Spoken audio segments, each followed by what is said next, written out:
Nah, termasuk daerah sini, teman-teman. Ini yang kita lewati pada waktu itu terbenam banjir, teman-teman, di sini nih, teman-teman.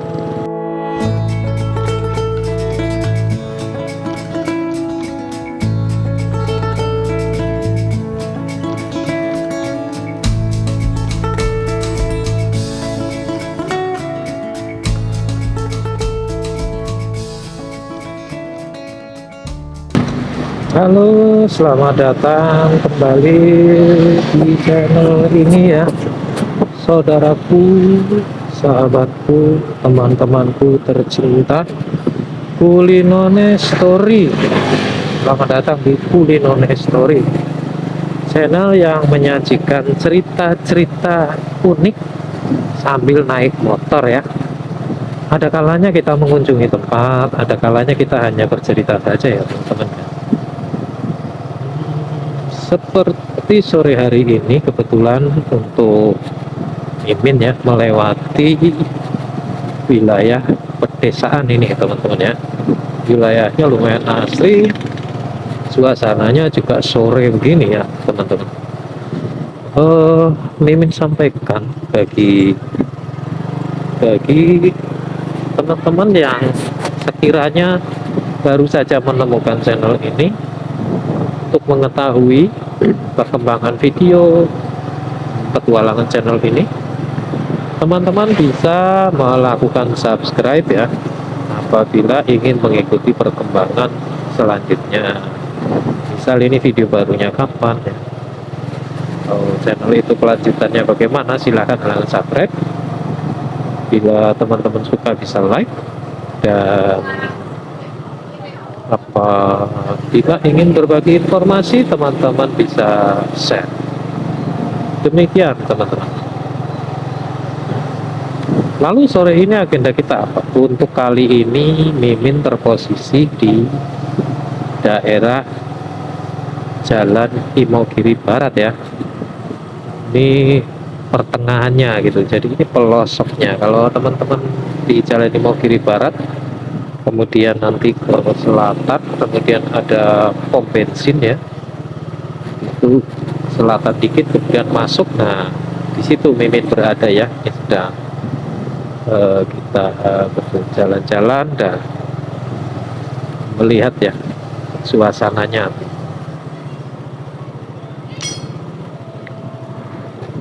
Ada yang mau Mimin sampaikan kepada teman-teman, kenapa kita pada sore hari ini melewati daerah pelosok ya. Yang pertama tentunya bagi teman-teman yang biasa mengunjungi channel ini sudah hafal ya, dan dengan kebiasaan Mimin untuk mencari tempat-tempat yang sepi kan? Cari tempat-tempat yang syahdu untuk mencari kedamaian begitu teman-teman. Selain itu Mimin juga akan menyampaikan dulu ya, ini ada sungai ini ya teman-teman ya, kita lewat di atas jembatan ya. Dulu pada waktu Merapi meletus ya, dan setelahnya itu terjadi yang namanya bencana lahar dingin teman-teman. Yang paling parah terkena lahar dingin itu sekitar daerah Magelang sana ya, karena kebetulan arah aliran itu ke arah sana. Tetapi ya teman-teman ya, lahar dingin itu terutama untuk aliran sungainya itu untuk daerah selatan seperti kita ini yang sekarang berada ini ya, itu juga ikut meluap teman-teman ya.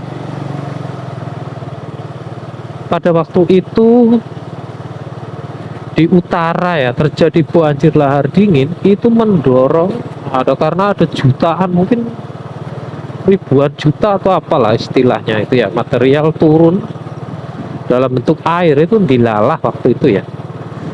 Itu hujan juga ya, hujan, sehingga hampir semua sungai di Yogyakarta itu meluap gila-gilaan teman-teman ya. Nah, termasuk daerah sini teman-teman, ini yang kita lewati pada waktu itu terbenam banjir teman-teman di sini nih teman-teman. Padahal ini sudah termasuk wilayah selatan yang jauh, ini jauh sekali teman-teman ya. Tapi air sungai ya itu meluap dan di sini banjir teman-teman. Di sini nih, nah, airnya meluap menggenangi sini, berarti ya tingginya mungkin airnya sekitar 1 meteran lah ya, lebih dikit. Nah ini teman-teman, kenapa airnya bisa meluap ini? Asalnya dari sungai. Nah itu depan itu teman-teman, itu sungai teman-teman ya. Dulu sungai ini dijadikan tempat pengambilan pasir material dulu ya, tapi sekarang sudah nggak terlihat lagi. Nah ini meluap dulu teman-teman, sehingga pada waktu itu air naik, ini tergenang semua teman-teman. Saya hanya akan memberikan perbandingan saja. Ini di sini kita berada ini jaraknya luar biasa jauh sekali dari Merapi sana ya.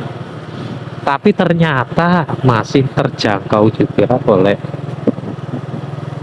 lahar dingin. Tapi kalau yang di sini itu adalah luapan dari sungai-sungai di Jogja ya. Nah, sungai ini pun masih merupakan anak cabang kalau nggak salah Sungai Gajah Wong kalau nggak salah loh teman-teman. Mungkin ada teman-teman yang bisa mengkoreksi lebih tahu ya, silahkan di kolom komentar. Itu ceritanya teman. Tetapi ya syukurlah alhamdulillah sekarang itu semua sudah berlalu dan semoga selalu seperti itu. Dan sekarang sungai ini kadang dijadikan tempat memancing ya, oleh warga sekitar. Teman-teman yang minat mancing boleh datang sini ya. Spot mancingnya sudah dilengkapi dengan fasilitas angkringan teman-teman. Jadi teman-teman tuh tidak usah khawatir akan lapar akan apa, karena ada bakul angkring itu di situ. Tapi kebetulan sedang tutup itu teman-teman. Biasanya kalau Mimin lewat sini itu buka ya, ini kok tutup juga nggak tahu kenapa, mungkin karena kemarin tahun baru ya atau apa gitu. Nah kemudian yang ketiga ya, kalau teman-teman mendengar Jogja sebagai kota pendidikan, itu tidak hanya agama, tidak hanya umum teman-teman, tetapi juga agama ya teman-teman ya. Nah ini kita melewati bisa dikatakan sentra pesantren ya. Di sini banyak sekali pesantren-pesantren yang berdiri ya teman-teman. Ini masuk daerah Pleret. Ini teman-teman bisa lihat pesantren-pesantren yang berdiri di sini itu tuh depan ya, pesantren. Bisa ada juga yang skalanya rumahan ya teman-teman. Jadi pesantren itu berada di rumah itu. Saya kurang tahu istilahnya apa, tapi ini ada tanfizul Quran ya. Kemudian ini sebelahnya ada juga santri-santrinya ada ya kan? Nah ini untuk santriwatinya ya. Ini pesantren juga nih, damai teman-teman kalau lewat sini. Mungkin bagi teman-teman yang punya anak ya, punya putra laki-laki atau perempuan ya, pengen mendapat pendidikan agama yang baik, silahkan dibawa di sini ya. Ini banyak sekali pesantren, tinggal pilih aja ya, tinggal pilih. Dan Mimin senang kalau lewat sini karena nggak tahu kenapa selalu terasa damai ya, tenang gitu. Tidak tahu pengaruh apa. Itu yang ketiga ya teman-teman ya, pesantren. Lah yang keempat itu teman-teman, kalau ke Jogja ya, kemudian menjelajahi daerah selatan, itu sudah pernah dengar belum namanya sate kelatak? Nah, sate kelatak ya teman-teman. Sate kelatak itu adalah sate kambing yang ditusuk pakai jeruji besi itu, jeruji roda itu loh teman-teman. Kemudian dibakar di atas bara, setelahnya hanya ditaburi garam saja. Itu kalau yang asli seperti itu. Berkembangnya zaman, maka sate kelatak itu dilengkapi juga dengan bumbu-bumbu pilihan ya. Maksudnya membakarnya sama dengan jeruji besi, jeruji roda itu.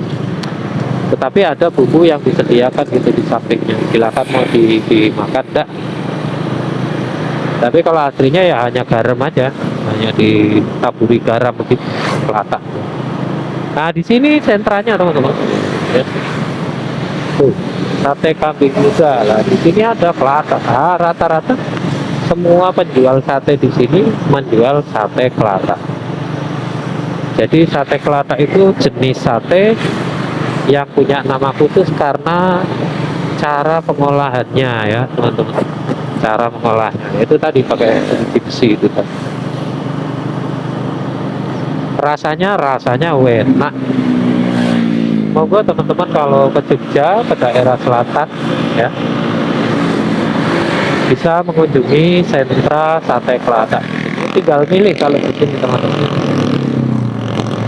Begitu. Nah, terus ini di mana ini sekarang? Sekarang Mimin berada di Jalan Imogiri Timur. Arahnya kemana, Min? Wah, ini kita arahnya sedang menuju ke utara. Ini kalau ke utara terus sana ya, itu nanti kita akan ketemu namanya Terminal Giwangan Yogyakarta. Lah kalau ke selatan belakang sana kita akan ketemu yang namanya Imogiri teman-teman. Ya. Imogiri tahu ya teman-teman ya, itu makam raja-raja. Nanti lain kali kita akan eksplor ke sana ya. Nah ini kalau Jalan Imogiri Timur ya terutama ya, kalau malam itu di sini banyak sekali kuliner ya, terutama pecel lele dan sate. Semakin ke selatan semakin banyak. Moga kalau mau kuliner yang tradisional ya di sini. Walaupun hampir semua kuliner di Jogja memang tradisional gitu ya. Kalau maksud saya kalau teman-teman itu mau merasakan yang kuliner khas Bantul ya, nah, silakan ke Jalan Imogiri Timur. Ini masih pada belum buka teman-teman, masih sore ya. Ini jam berapa ini? Jam 5 kalau nggak salah ya. Ini belum pada buka. Nanti jam-jam setengah 7 itu udah bermekaran ya kuliner-kuliner yang ada di. Oke, demikian tadi temanku, sahabatku, saudaraku, liputan ya di seputaran pelosok alam yang asri di antara Jalan Imogiri Timur dan Imogiri Barat teman-teman. Saya kira hanya demikian saja ya. Dan bagi teman-teman yang baru menemukan channel ini, bisa subscribe apabila ingin mengetahui perkembangan channel ini. Apabila suka bisa like, dan bila ingin membagikan informasi silakan teman-teman bisa share. Mimin mengucapkan mohon maaf yang sebesar-besarnya serta rasa terima kasih untuk teman-teman yang sudah mengunjungi channel ini. Bila Mimin dalam memandu teman-teman mengunjungi tempat tadi banyak melakukan kesalahan atau kata-kata yang terucap, Mimin mohon maaf yang sebesar-besarnya. Wassalamualaikum warahmatullahi wabarakatuh. Terima kasih.